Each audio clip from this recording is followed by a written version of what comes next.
우리 하나님의 말씀 열왕기하 5장에 있는 말씀을 함께 보도록 하겠습니다.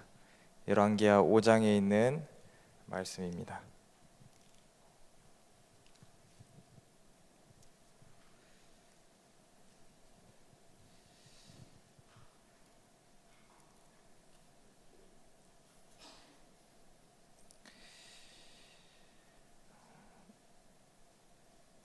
오 장 1절부터 6절 그리고 9절부터 19절에 있는 말씀을 통해서 오늘 살펴볼 것인데요. 우선 1절에 있는 말씀을 우리 함께 읽어보도록 하겠습니다. 5장 1절입니다.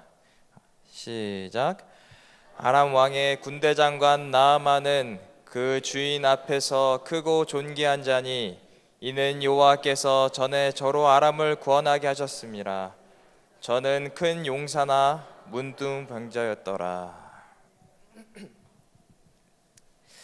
우리 나만 장군 이야기 너무 많이 들어보셨죠? 너무 익숙한 말씀일 것입니다. 우리가 너무 잘 알듯이 문둥병자인 나아만이 하나님 엘리사의 선지자를 통해서 하나님께서 주신 방법으로 그 병이 깨끗하게 나은 아주 기적적인 놀라운 사건입니다. 근데 하나님께서는 이렇게 놀라운 사건과 하나님의 능력을 나타내시기 위해서는 몇 가지 조건들이 충족되어야 하고 몇 가지 동기들이 필요한데요. 오늘은 그 중에서 두 가지에 대해서 살펴보고자 합니다. 그것은 바로 수용과 포용입니다. 수용과 포용.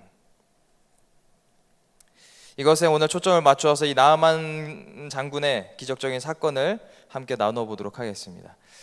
예전에 제가 한 목사님의 설교를 듣다가 굉장히 흥미로운 예화를 듣게 되었는데요. 이 예화 때문에 제가 사실 이 드라마를 좀 봤어요. 그래서 이 뭐에 대한 내용이냐면, 여러분 미드 아세요? 미드? 미드? 뭐의 줄임말입니까? 미드. 이렇게 신세대가 많이 없으신가요?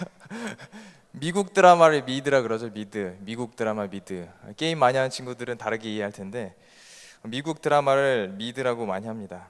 자, 이 미드에서 히어로즈라는 미국 드라마가 있어요. 이 미국 드라마 내용이 뭐 이렇게 초능력을 소유했던 평범한 사람들이 어느 날 자기가 초능력을 소유하는 걸 이렇게 깨닫고 초능력을 가지고 이렇게 막 살아가는 이야기예요.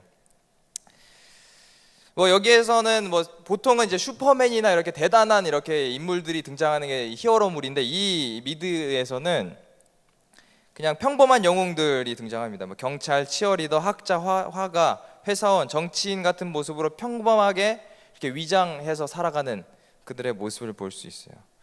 근데 이제 초능력을 발견하면서 이제 다양한 사건들이 많이 벌어지게 됩니다. 만약 여러분들에게 하나님께서 초능력을 주신다면 어떤 초능력 갖고 싶으세요? 어떤 초능력?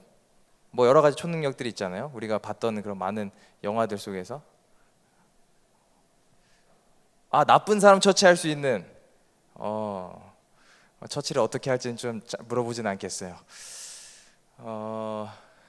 저 같은 경우에는 사실 하늘을 날고 싶은 생각을 굉장히 많이 해봤었기 때문에 하늘을 날 수 있는 그런, 하늘을 이렇게 새처럼 날아다니면 얼마나 좋을까, 그런 상상을 많이 했었거든요. 어렸을 때부터. 그래서 저는 좀 날개가 달렸으면 좋겠다. 저는 천국 꼭 가야 돼요. 진짜 하늘을 날고 싶어서. 근데 여기 히어로즈 드라마에서 나오는 초능력자들이 다양하게 있는데, 그 중에서 어떻게 보면 가장 강력한 존재가 있어요. 가장 어떻게 보면 악역인데 굉장히 이 부분 안에서는 굉장히 큰 힘을 가지고 있는데, 그 사람의 능력이 뭔지 아십니까? 바로 배우는 능력이에요. 배우는 능력. 상대방을 딱 만나면 그 초능력을 배웁니다. 이렇게 딱 습득해요. 습득해가지고 자기 것으로 만들어요. 그 다른 사람 만나면 또 자기 걸로 만들고 계속 배우는 거예요. 딱 보면 딱 배우고.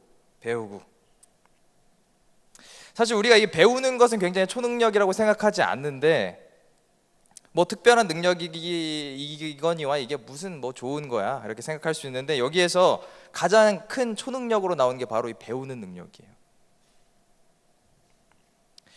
그래서 이 초능력자들 중에서 가장 힘센 사람이 최고인 것이 아니고 또 가장 뭐 이렇게 빠른 사람이 최고인 것이 아니고 그 능력을 배우는 초능력을 가진 이 사람이 굉장한 큰 힘을 가지고 능력을 행사합니다.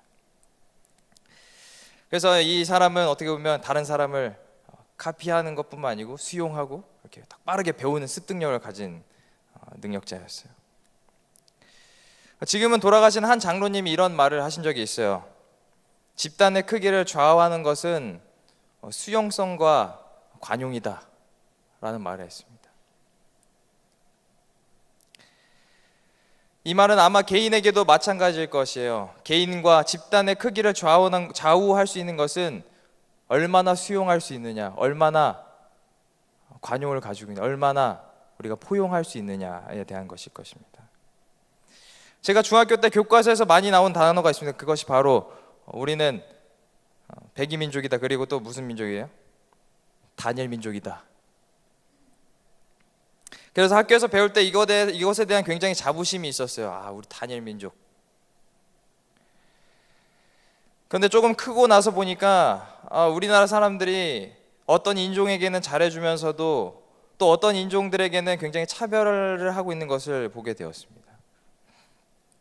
물론 저도 예외는 아니에요. 제 마음속에 은연중에 그런 마음들이 자리 잡고 있는 것을 볼 때마다 놀라곤 합니다. 그래서 이런 제 자신을 돌아보면서 정말 내가 그동안 가지고 있었던 이 마음이 정말 제대로 되는 것이었을까라고 생각을 해봅니다. 정말 괜찮은 걸까? 오히려 어릴 때 온 세계와 이 온 문화가 다 하나다. 이 모든 걸 초월해서 우리가 같이 공존해야 된다. 이렇게 배웠더라면 내 자신이 좀 더 달라지지 않았을까? 그렇다면 다른 나라 사람들을 볼 때 좀 더 친근하고 적극적으로 다가갈 수 있진 않았을까? 그렇게 배웠다면. 그런 생각을 하게 됩니다. 혈연, 지연, 학연이 매우 중요시되는 우리나라에서 정말 우리나라가 더 좋은 나라가 되기 위해서 어떤 것이 필요할까? 그것은 바로 수용과 포용하는 태도인 것입니다. 로마 이야기라는 책에 보게 되면 로마가 융성하고 크게 엄청난 제국이 될 수 있었던 이유 중에 하나를 바로 그 비결을 수용성이라고 말합니다. 이민족에게도 원로 자리를 내어주고 정복한 나라들에게도 로마인의 시민권과 권리를 나눠주었어요. 그리고 대우해 주었습니다. 그 태도가 대제국 로마를 만들었다는 것이에요. 개인을 봐도 그런 것 같아요. 어떤 사람들은 이상은 굉장히 높은데 그 삶과 태도에서 수용성이 모자라는 것, 그리고 포용하는 모습이 모자라는 것을 볼 때 우리는 참 많은 아쉬움을 느끼게 됩니다. 물론 저도 제 자신을 보면서 참 아쉬울 때가 많이 있어요. 나아만 장군의 이 기적 같은 사건, 또 기적이죠. 기적의 사건이 이 불치병이 어떻게 낫는 그 과정이 시작될 수 있었는가? 우리 1절에 다시 한번 읽으면서 시작해 보도록 하겠습니다. 아람 왕의 군대 장관 나아만은 그 주인 앞에서 크고 존귀한 자니 여호와께서 전에 저로 아람을 구원하게 하셨음이라. 저는 큰 용사나 문둥 병자였더라. 아람 왕인 베나닷은 엘리야와 연관되어 있는 유명한 아합 왕의 죽음을 가져온 전쟁에 참여했던 그 왕입니다. 그 이후로 아람이라는 이 나라는 끊임없이 이스라엘을 괴롭히면서 국경을 막 제집 지나듯이 이렇게 막 왔다 갔다 했어요. 그 과정에서 한 작은 어린 소녀를 노예로 잡아가게 됩니다. 그래서 집과 가족들에게서 멀리 떨어진 이 소녀는 노예가 되어서 나아만 장군의 아내를 수종들게 돼요. 그리고 이 작은 소녀는 문둥병에 걸렸던 이 나아만 장군에게 이렇게 말합니다. 3절이에요. 그 주모에게 이르되 우리 주인이 사마리아에 계신 선지자 앞에 계셨으면 좋겠나이다. 저가 그 문둥병을 고치리이다. 나아만의 기적은 사실 대단한 것에부터 시작된 게 아니에요. 바로 이 지점에서 시작되었습니다. 한 작은 소녀의 사랑으로부터 나온 포용하는 마음으로부터 이 일이 시작되었어요. 선지자 왕에는 이렇게 기록합니다. 집에서 멀리 떨어진 노예 생활을 하는 이 작은 소녀는 그럼에도 불구하고 하나님의 증인으로서 하나님께서 이스라엘을 당신의 백성으로 선택하신 목적을 무의식 중에 성취하였다. 그 소녀가 이교도의 가정에서 일하고 있을 때 그의 주인에 대해 가엾은 생각이 들었다. 노예로 살아가게 된 이 작은 소녀는 이런 이렇게 악조건, 포로로 잡혀오고 자기가 노예로 살아가는 이런 조건 속에서도 그럼에도 불구하고 요셉처럼 하나님을 굳게 붙잡았습니다. 그리고 어릴 때부터 배운 하나님의 사랑의 모습은 그녀의 작은 소녀의 삶에서도 비춰지게 되었겠죠. 그리고 병으로 고생하는 자신의 어떻게 보면 뭐라고 해야 되냐, 큰 주인, 최고 주인을 보면서 불쌍한 마음을 갖게 되었습니다.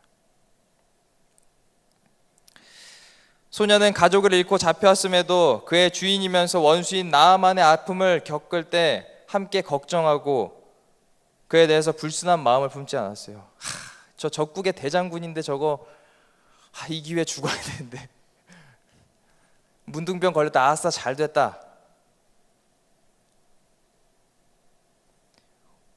오히려 근데 자신이 알고 있는 최선의 방법을 생각해서 권해 주었습니다. 이런 이 소녀의 모습 속에서 우리는 진정한 그리스도인이 어떻게 살아가야 하는지를 배우게 됩니다. 하나님을 믿는 사람의 모습을 우리는 볼 수가 있어요. 첫 번째로 소녀의 모습을 보면서 원수를 사랑하는 말씀을 실천할 수 있는 믿음, 그 정도로 하나님의 사랑을 배우고 알고 있는 믿음을 가지고 있었습니다. 그리고 그런 마음을 통해서 다른 사람을 포용할 수 있는 사람이 되었어요. 포용이란 단어는 남을 너그럽게 감싸주거나 받아들일 수 있는 것입니다. 그리고 관용은 자기에게 죄를 지은 사람을 용서해 줄 수 있는 마음을 말해요. 그런 마음을 이 소녀는 가지고 있었어요. 그래서 자기도 힘들고 노예고 어렵고 힘들지만 자신만을 생각하지 않고 오히려 타인을 동정할 줄 알았습니다. 그리고 그 마음을 넘어서서 발벗고 그 사람을 도와줄 수 있는 실천적인 믿음을 가진 사람이었어요. 그것이 바로 이 소녀가 보여준, 그리고 이 기적의 시작이 된 한 소녀의 포용하는 정신이었습니다. 두 번째로 이 소녀를 보면서 제가 느낀 것은 어려움과 절망적인 상황 속에서도 최선의 방법을 말하는 모습을 보고 저는 참 감동을 많이 받았어요. 즉 하나님의 방법을 이 소녀는 말하였습니다. 생각해 보세요. 이 소녀는 이스라엘에서 다른 나라로 잡혀간 노예였어요. 그죠? 노예 신분이었어요. 노예가 말한 걸 누가 제대로 들어줄까요? 그것도 어린 노예가.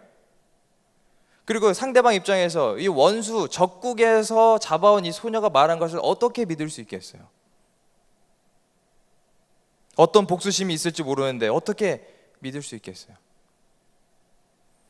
더군다나 용한 의사를 소개시켜준다, 저기 가면 진짜 멋지고 정말 용하다는 의사가 있다, 이런 걸 알려준 게 아니고 자신들에게 전쟁에서 패한 나라의 무당 선지자에게 가서 이 나음을 받으라고 권면했어요. 저 같으면 정말 이 사람이 아무리 불쌍한 마음이 들어도 이런 말 못할 것 같아요. 만약에 이런 말을 했을 때 싫어하면 어떡하지? 안 들어주면 어떡하지? 또 말을 들어준다고 해도 만약에 그렇게 했는데 안 되면 어떡하지? 별의별 생각이 다 들었을 것이에요. 하지만 이 소녀는 자신이 어렸을 때부터 배운 그대로 진리를 들은 바대로 전하였습니다. 선지자 왕의 그 히브리 소녀는 그 히브리 소녀의 부모는 저희가 그에게 하나님에 대하여 가르칠 당시에는 그에게 닥쳐올 운명을 알지 못했다. 그러나 그들은 저희의 임무에 충실하였고 저희 자녀는 아람 군대 대장의 집에서 그가 영광을 돌려야 한다고 가르침을 받은 그 하나님을 증거하였다. 우리에게도 하나님께서 주신 약속과 사명, 그리고 세상을 향한 복음이 우리에게 주어져 있습니다. 하지만 이런 복음을 우리가 다른 사람들에게 전하는 것이 정말 부담스러울 때가 많이 있어요. 이 말을 들었을 때 싫어하면 어떡하지? 이 말을 믿어줄까? 이 말대로 성경 말씀대로 했는데 잘 안 되면 어떡하지? 그 병이 나으면 안 나으면 어떡하지?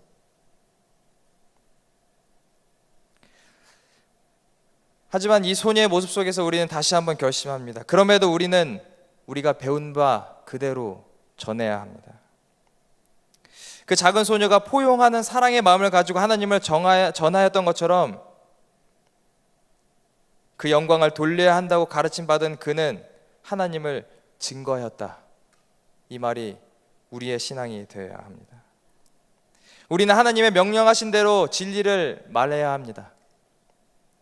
때론 인간적인 방법을 말하고 싶을 때도 있고,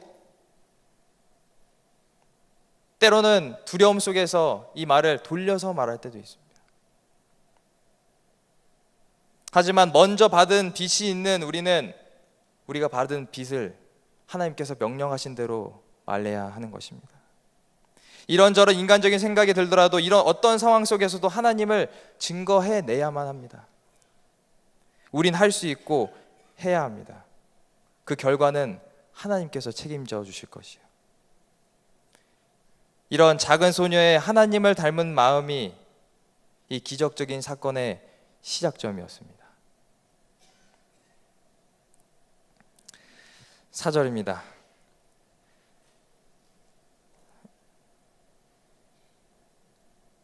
나아만이 들어가서 그 주인에게 고하여 이르되 이스라엘 땅에서 온 게지바의 말이 이러하더이다. 놀랍게도 어린 한 소녀가 증거한 이 복음의 말씀에 나아만의 마음이 움직였습니다. 정말 불가능해 보이던 그런 상황 속에서 전했던 이 한마디가 그의 마음을 움직이게 됐어요.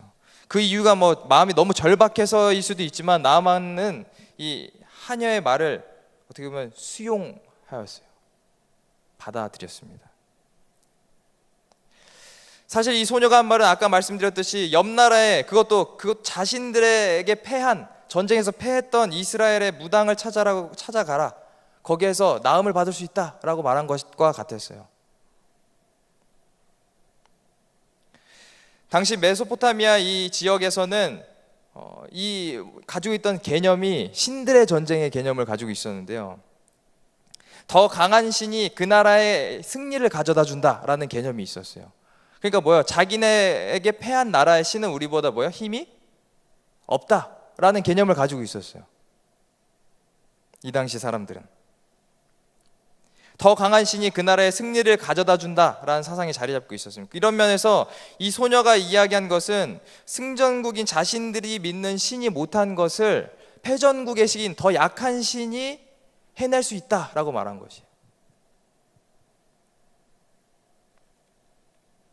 그것도 저기 시골에 한 무당 같은 이런 선지자라고 불리는 사람에게 가가지고 자기가 직접 가가지고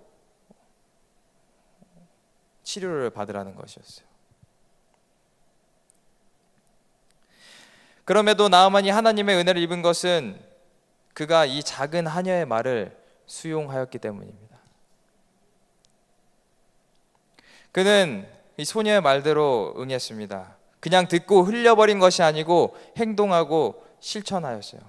아이고 그랬어? 아이고 귀엽네. 그래 한번 어떻게 좀 들어는 볼게. 이렇게 한 게 아니고 나아만은 읽었던 4절의 내용처럼 소녀의 말을 듣고 왕에게 찾아가서 내가 데리고 있는 이 노예 소녀 한 명이 있는데 이렇게 말을 했다고 하더라고요. 내가 그래서 여기 옆 나라에 좀 다녀올게요.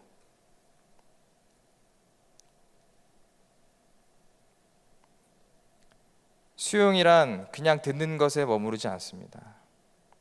사전적인 의미로도 어떠한 것을 받아들임이라는 의미인 것처럼 그것을 그냥 듣는 것뿐만 아니고 그것을 수용, 말 그대로 반응하고 인정하고 움직이는 것을 의미합니다. 이를 위해서 그 나라의 왕이었던 그의 절친한 친구였던 그 왕도 이스라엘 왕을 향해서 편지를 쓰죠. 내가 정말 아끼는 우리 신하 나아만이 그 나라에 가는데 좀 잘 챙겨줘라. 자기에게 패전한 나라에게 정말 따뜻한 편지를 보냅니다. 좀 잘 부탁한다고. 어떻게 보면 굉장히 좋은 마음들을 가지고 있어요, 그죠? 이방 사람들이. 나보다 잘난 사람, 그리고 나보다 능력 있는 사람을 인정할 수 있는 것은 아무나 할 수 있는 것이 아닙니다. 그리고 그 능력을 가지고 있는 사람의 위치가 나보다 더 낮고, 그러니까 낮고, 또 나보다 더 어리고, 또 나보다 더 어설프다고 생각되는 사람에게는 더욱더 그것을 받아들이는 것이 쉽지 않아요. 더군다나 그 충고대로 행동하는 것은 더욱더 힘듭니다. 그냥 들어주는 것으로 끝날 수 있는 것을 어떻게든 해볼 수 있지만 그대로 움직인다는 것은 정말 쉬운 일이 아니에요. 그런 의미에서 우리 성도님들은 참 마음이 넓으세요, 그죠? 제 말씀 이렇게 듣고 있잖아요, 어린 친구의 말을. 나아만은 수용하는 사람이었습니다. 그에게 이런 놀라운 일이 일어날 수 있었던 이유는 그가 열린 마음을 가지고 수용하는 자세를 가졌기 때문입니다. 그런 수용하는 자세를 가진 나아만에게 계속해서 시련이 와요. 기대에 찬 마음으로 선지자의 집을 향해서 막 달려갔는데 선지자 대신 누가 나왔어요? 우리가 잘 알듯이 성경절에 보면 그 종이 나오죠. 종이 나와가지고 가서 하나님이 말씀하시는 대로 요단강에서 7번 몸을 씻으세요, 이렇게 말을 해요. 아니, 대장군이 왔는데, 상대방 대장군, 그것도 막 승전국이었던 대장군이 왔는데 선지자 얼굴은 뵈지도 않고, 이거 어디 뭐 근본도 없는 종놈이 나와가지고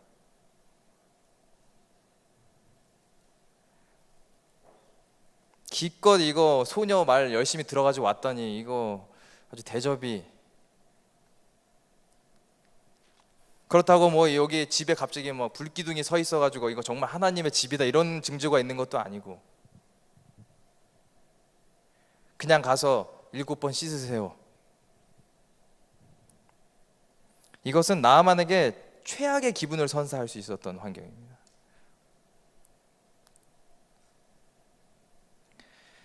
그의 마음속에 있었던 깊은 분노, 깊은, 요즘 친구들 말 깊은 빡침을 가지고 있었던 정말 힘든 일이었어요.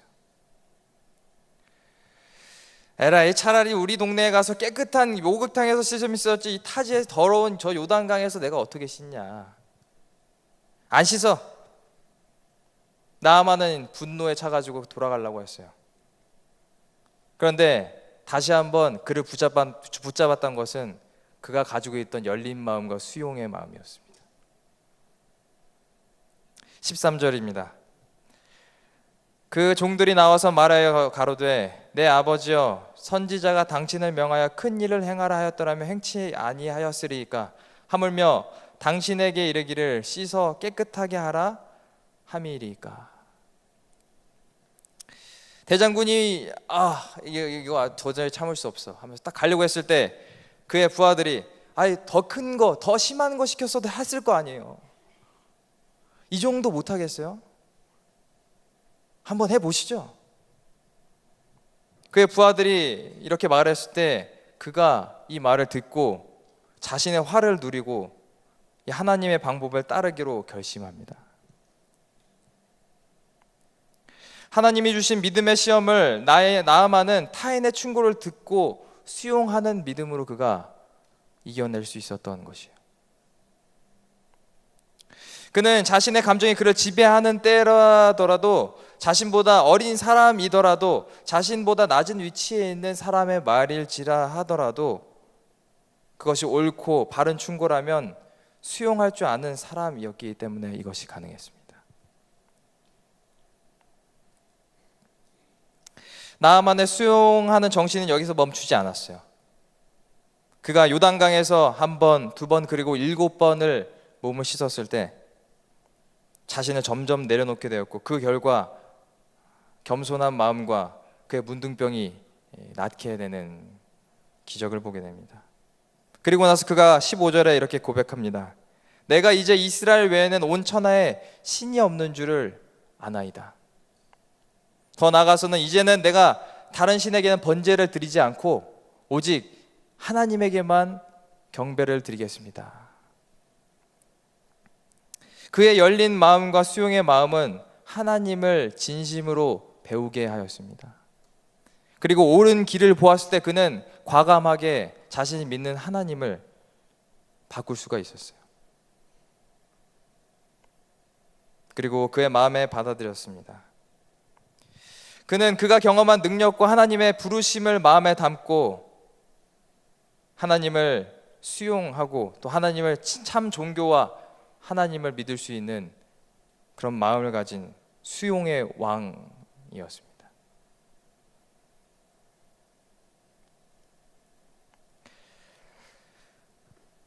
그런데 나아만은 개종하고 나서 걱정이 되기 시작했어요. 자신이 신을 이렇게 바꾸게 되었을 때 오게 되는 여러 가지 문제들이 생각나기 시작했어요. 이렇게 말을 해나가고 보니까 이게 고국에 돌아가면 뭔가 문제가 생길 일들이 생각이 나기 시작하는 것이죠. 자신이 믿는 신을 바꿨을 때 어떤 일들이 생길지 생각하게 되었습니다. 그래서 나아만은 마음에 두 가지가 걸렸어요. 그리고 이 문제에 대하여 하나님 앞에 자신의 생각을 얘기합니다. 자, 첫 번째 그가 마음에 걸렸던 것은 17절에 있는 말씀입니다. 우리 함께 같이 읽어볼까요? 17절 시작. 나아만이 가로되 그러면 청컨대 노새 두 바리에 실을 흙을 당신에게 주소서. 이제부터는 종이 번제든지 다른 제든지 다른 신에게는 드리지 아니하고 다만 여호와께 드리겠나이다. 자, 여기에 보면 7절 초반 부분에 노새 두 마리에게 뭘 싣고 가게 해달라고요? 흙을 싣고 가게 해달라고요. 흙을 왜 가져갔을까요?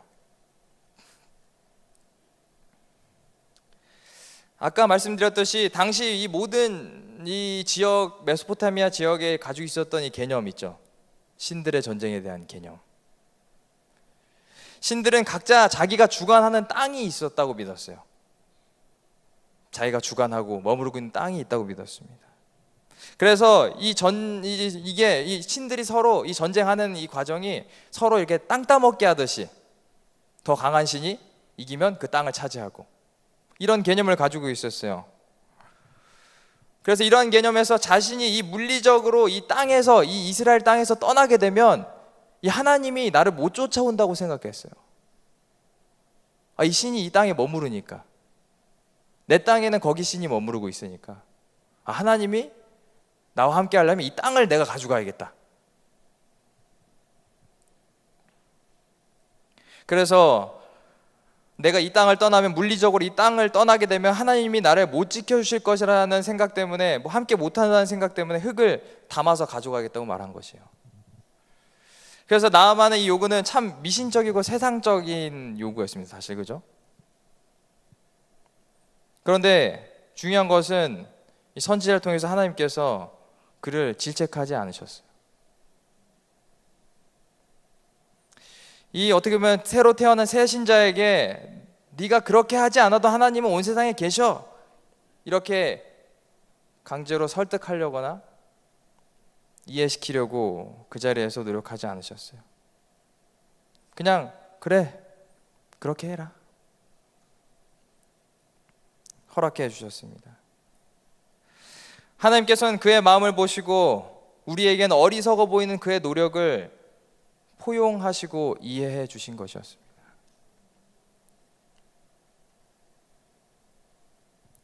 또 두 번째 그가 마음에 걸렸던 일이 있었는데 그것이 바로 18절에 있는 말씀입니다. 오직 한 가지 일이 있사오니 여호와께서 당신의 종을 사유하시기를 원하나이다. 곧 내 주인께서 림몬의 당에 들어가서 거기서 숭배하며 내 손을 의지하심에 내가 림몬의 땅에서 몸을 굽히오니 내가 림몬의 땅에서 몸을 굽힐 때에 여호와께서 이 일에 대하여 당신의 종을 사유하시기를 원하나이다. 나아만 왕은 다른 신에게 절하게 해달라는 것을, 절하는 것을 용서해달라고 여기서 말하고 있어요. 나아만은 생각이 들었어요. 자기가 자신의 나라로 돌아갔을 때 자신이 그렇게 아끼고 또 자신의 절친인 그 왕이, 자신이 그렇게 기다리던, 자신을 위해서 이렇게 편지를 써주던 그 왕이 자기를 기다리면서 뭘 했겠어요? 100일 기도든 50일 기도든 새벽 기도든 뭔가 열심히 했을 거 아니에요, 그죠? 자신의 신, 여기 림몬의 신당에 들어가가지고 얼마나 열심히 기도했겠습니까? 그런데 이제 그가 딱 돌아오면, 조국에 돌아오면 버선발로 뛰쳐나와가지고, 아, 내가 기도했던 게 응답됐구나. 팍 껴안고, 내 문둥병이 있어서 뭘 만지지 못했는데 드디어 만져보는구나. 뽀뽀하고. 그런 친구에게 그가 같이 들어가서 예배 드리자 하는 것을 거절하기가 너무 힘든 거예요. 그래서 다른 신에게 왕과 함께 절하는 것을 허락해달라고 그가 요구합니다. 또 그 왕이 또 몸이 안 좋았는지 모르겠어요. 그의 손을 의지해서 절하였다라고 보는 것을 보면, 하나님께서는 이것을 허락하셨습니다. 말씀에 너는 평안히 가라 라고 기록하였어요.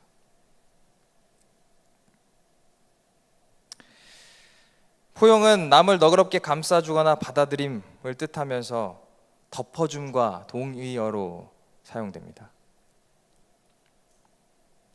우린 때때로 초신자들이나 어리고 미숙한 신앙을 가진 사람들에게 너무 많은 것을 요구해요. 또 그리고 우리 서로에게도 너무 많은 것을 요구합니다. 우리는 서로가 살아가는 세상을 이해하고 배려하고 포용하는 마음으로 건면해야 합니다. 하나님께서 우리의 죄를 덮으시고 하나님의 아들로 삼아주신 것처럼 우리도 세상 사람들과 또 우리 서로를 너그럽게 덮어줌으로써 신앙해 나가야 하는 것입니다. 저는 신학과를 1년 일찍 들어갔습니다. 19살에 신학과를 들어가게 되었어요. 그러고 나서 좀 자만해 있었겠죠, 당연히. 자만해 있었을 것이고 또 굉장히 방황하다가 들어간 것이기 때문에 굉장히 어떻게 보면 버릇이 없었어요. 그래서 저는 들어가자마자 어떻게 보면 다 1살 형들이고 제가 다녔던 그 학교 학번이 반 정도가 다 원래 20살에 들어와야 되는데 다 나이가 20살보다 많았어요. 절반 이상이. 26, 25, 23, 24, 뭐 이렇게 22 이렇게 막 오신 분들이 많았어요. 제가 그렇게 나이가 확 차이 나는 분들에게는 그래도 존댓말을 썼지만 1살 차이 나거나 2살 차이 나는 형 누나들에게는 다 반말을 했어요. 진짜 무개념이었죠. 뭔 생각이었는지 잘 모르겠어요. 그때는 패기가 넘쳐가지고 쓸데없이. 그래서 정말 버릇없이 사람들을 대하기도 하고, 제가 반대 입장에서 봤을 때는 정말 참 때려주고 싶다 이런 생각이 많이 들었을 것 같은데, 그런데 제가 그 과정을 지나서 또 그 무리 속에서 제가 잘 적응하고 또 지금까지 올 수 있었던 이유는 그 친구들이 지금도 친구로 다 지내는데요, 그 친구들이 저를 포용해줬기 때문입니다. 제가 아무것도 뭐 개념도 없고 정말 저는 그때 이제 학교를 그만두고 사회에서 열심히 알바하고 이렇게 사회인들이랑 섞여서 살다가 들어갔었거든요. 정말 개념 없고 철없던 한 아이가 지금까지 하나님의 일을 하고 할 수 있었던 이유는 그때 그 친구들뿐만 아니고 지금 저희 같이 사역할 수 있는 우리 목회실 목사님들에게도 그런 수용과 포용의 마음이 있었기 때문에 제가 지금까지도 이 자리에 설 수 있는 것이요.